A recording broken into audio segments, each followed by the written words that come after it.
మళ్ళీ జన్మ అనేది ఉంటే మళ్ళా తెలుగు జాతిలోనే పుట్టాలని చెప్పి భగవంతుని కోరుకుంటున్నా.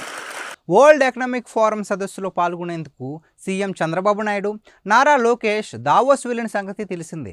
అక్కడ జ్యూరిచ్లో తెలుగు కమ్యూనిటీ ఆధ్వర్యంలో నిర్వహించిన మీట్ అండ్ గ్రీట్లో చంద్రబాబు మాట్లాడారు. నాకు మళ్ళీ జన్మంటూ ఉంటే తెలుగు బిడ్డగానే పుడతానంటూ చంద్రబాబు నాయుడు ఎమోషనల్ కామెంట్స్ చేశారు. తెలుగు జాతి నిత్య స్ఫూర్తిని ఇస్తుందని, ప్రపంచవ్యాప్తంగా ఉన్న తెలుగు ప్రజల సంతోషమే తనకు ముఖ్యమన్నారు. ఒకప్పుడు ప్రపంచంలోని అగ్రదేశాల్లో మన తెలుగువారు ఉండేవారు కాదు, కానీ ఇప్పుడు అన్ని దేశాల్లో తెలుగు వాళ్ళు రాణిస్తున్నారు. భవిష్యత్తులో తెలుగు వాళ్ళకు అనేక రకాల అవకాశాలు వస్తాయి. రాజకీయంగా తెలుగు వాళ్లకు ఇప్పుడు మంచి గుర్తింపు లభిస్తోందని చంద్రబాబు అన్నారు. నా రాజకీయ జీవితంలో యువతనే ఎక్కువగా ప్రోత్సహించానన్నారు. నేను జైలుకు వెళ్ళినప్పుడు ప్రపంచవ్యాప్తంగా ఉన్న తెలుగువారు నా కోసం 53 రోజులు ఫైట్ చేశారు. ఆ రోజులు నా జీవితంలో మర్చిపోలేను.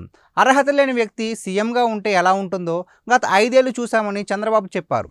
భవిష్యత్తులో ఉపయోగించబోయే టెక్నాలజీని ముందే మన తెలుగువారికి అందించేందుకు తాను నిత్యం కృషి చేస్తానని, గతంలో ఐటీని ఎవ్వరూ నమ్మని రోజుల్లోనే హైదరాబాద్కు తెచ్చినట్టు గుర్తు చేసుకున్నారు.